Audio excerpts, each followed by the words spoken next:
Okay sorry. नमस्कार, आप देख रहे हैं तिवारी भैया, मैं हूँ वेद प्रकाश। इतनी बड़ी हास्यास्पद बात हुई कि तभी मैं अपनी हंसी को रोक नहीं पा रहा हूँ। बहुत ज़बरदस्त कॉमेडी हुआ बॉम्बे हाई कोर्ट के जजमेंट पे।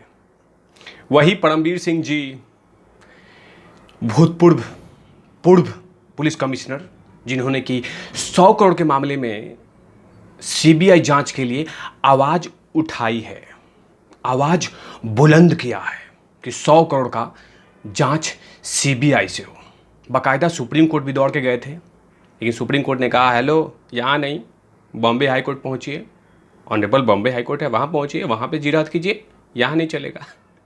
लेकिन वहाँ पे जब बहस हुआ कोर्ट में, दत्ता साहब वहाँ पे जज साहब थे, उनके सामने बहस शुरू हुई कि 100 करोड़ की जांच होनी चाहिए, 100 करोड़ की जांच होनी चाहिए, 100 करोड़ की जांच होनी चाहिए। तो जज साहब ने कहा, जज साहब ने इतना बड़ा मिरर दिखा दिया परमवीर सिंह के वकील को।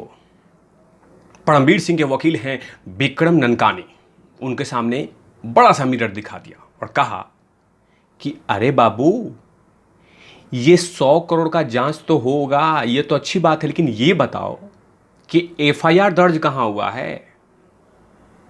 एफआईआर दर्ज कहां हुआ है? पहले एफआईआर दर्ज हो, उसके बाद तो कुछ होगा। आरोप दोनों तरफ से लगे हुए हैं, लेकिन एफआईआर नहीं हो रहा है। एफआईआर कब होगा? पहले एफआईआर तो कर लो, एफआईआर करो, उसके बाद कुछ बात होगी। लेकिन एफआईआर नहीं हुआ है। मैं आपको बता दूं वाकया, जब सुशांत सिंह राजपूत के केस में लगातार सीबीआई की जांच की मांग चल रही थी, उस समय पटना में एफआईआर हुआ था। पटना में जब एफआईआर हुआ पटना पुलिस स्टेशन में, तब उसके बिहाफ पे सुप्रीम कोर्ट में सुशांत सिंह राजपूत के केस को सीबीआई को हैंडओवर किया गया था। और वही बातें यही हो रहा कि जब पहले एफआईआर तो करो, उसके बाद तो बात होगी। एफआईआर भी कुछ नहीं है, खाली आरोप लग रहा है, सीबीआई को जांच कर दिया जाए। पहले एफआईआर कीजिए, उसके बाद बात कीजिए। लेकिन यहां पे परमवीर सिंह के वकील विक्रम ननकानी ने बाकायदा खूब बहस किया और कहा कि परमवीर सिंह ने सच्चाई बोली है, सच की बात को कहा है। जनता के सामने जो भ्रष्टाचार चल रहा था पुलिस में, उसको खोला है। बहुत अच्छा काम किया है परमवीर सिंह ने, बहुत बेहतर काम किया था। उन्होंने क्या क्या कहा है कोर्ट में, जरा मैं बताता हूं। परमवीर सिंह के वकील विक्रम ननकानी ने कहा है कोर्ट में कि यह काफी गंभीर मामला है। परमवीर सिंह की चिट्ठी से कड़वी सच्चाई बताई गई है। इसे पता चलता है कि पुलिस फोर्स में कहां दिक्कत है। यह पुलिस फोर्स में राजनीतिक दखलबाजी का मामला है। बार बार पुलिस को परेशान किया जाता है, कभी कोई पार्टी परेशान करती है, कभी कोई पार्टी परेशान करती है। इस पर सरकारी वकील, यानी कि सरकार के जो महाराष्ट्र के सरकार के वकील हैं, उन्होंने कहा कि हम भी यह जानना चाहते हैं कि आखिर पूरा मामला क्या है। और साथ में उन्होंने कहा, महाराष्ट्र सरकार के वकील ने, कि सारे आरोप बेबुनियाद हैं, गलत हैं, इसका कोई मतलब नहीं है, झूठ बोल रहे हैं परमवीर सिंह, कुछ भी नहीं है, फेक है, ड्रामा है। ये तमाम चीजें महाराष्ट्र सरकार के वकील ने बॉम्बे हाईकोर्ट में बात रखी।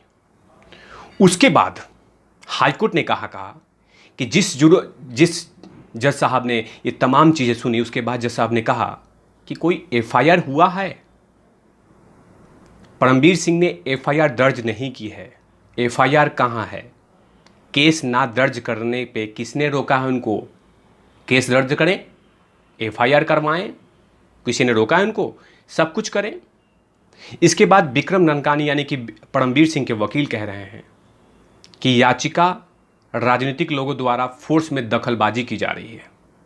उसके बाद जज साहब दत्ता जी ने कहा कि पहले एफआईआर, बाद में फैसला सुनाया जाएगा। पहले एफआईआर कीजिए, उसके बाद पूरी डिटेल पे बात होगी।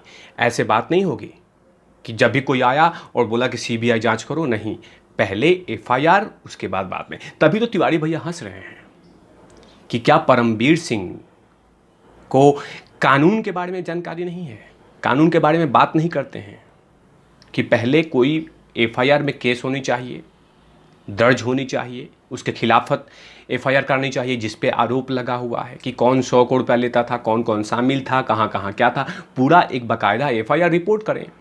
उसके बाद उस पूरे डिटेल पे हाईकोर्ट बात करेगी, हाईकोर्ट देखेगी, जांच करेगी, उसके बाद उस पर कोई कार्रवाई करेगी। लेकिन उड़ते फिरते चलते फिरते कोई भी आया कहे कि एफआईआर कर दो, सीबीआई जांच करा दो, जस्टिस से करा दो, ये पॉसिबल नहीं है। इसीलिए सीधा सीधा बॉम्बे हाई कोर्ट के जज साहब दत्ता साहब ने कहा कि इसमें कोई कोताही नहीं, पहले परमबीर सिंह एफआईआर दर्ज कराएं मंत्री जी के खिलाफ जिनके आरोप लगाए हैं, उसके बाद बात करें। ऐसे हम नहीं सुनेंगे। लेकिन कहीं ना कहीं परमबीर सिंह लगातार हल्के हाथों से महाराष्ट्र सरकार को और गृह मंत्री को नहीं ले रहे हैं। वो ठान चुके हैं, सर पे कफन बांध चुके हैं कि मैं महाराष्ट्र सरकार पे और अनिल देशमुख जी को हल्के में नहीं छोड़ने वाला हूं, क्योंकि कहीं ना कहीं मुझे बहुत परेशान किया गया है। मैं एक ईमानदार पुलिस कमिश्नर हूं, मैंने कभी भी भ्रष्टाचार के खिलाफ कॉम्प्रोमाइज नहीं किया है, मैंने भ्रष्टाचार में कभी भी कोताही नहीं बरती है, हमेशा से कार्रवाई की है। अपने आप को परमबीर सिंह ये दिखाना चाहते हैं कि मैं एक बेहतरीन पुलिस ऑफिसर हूं और I never compromise with my principle, my rule. मैंने कभी भी अपने प्रिंसिपल, सिद्धांत और बाकी चीज़ें समझौता नहीं किया है। इसीलिए मैं अनिल देशमुख पे कार्रवाई करा के रहूँगा। जब तक अनिल देशमुख के पद नहीं खा जाता तब तक मैं चैन से नहीं बैठूंगा। जब तक मैं गृह मंत्री का हटा नहीं देता तब तक चैन से नहीं बैठूंगा। और ये इसीलिए परमबीर सिंह लगातार कभी सुप्रीम कोर्ट, कभी हाई कोर्ट, कभी सुप्रीम कोर्ट, कभी हाई कोर्ट, लेकिन हार नहीं मान रहे हैं। लगातार हमले पे हमले किए जा रहे हैं और सरकार को आईना दिखा रहे हैं कि हम आपसे नहीं डरेंगे, वो चाहे आप कुछ भी कर लीजिए। मैं मुंबई का पुलिस कमिश्नर था, इंटेलिजेंट आईपीएस ऑफिसर था, मैंने ऐसे वर्दी नहीं पहनी है।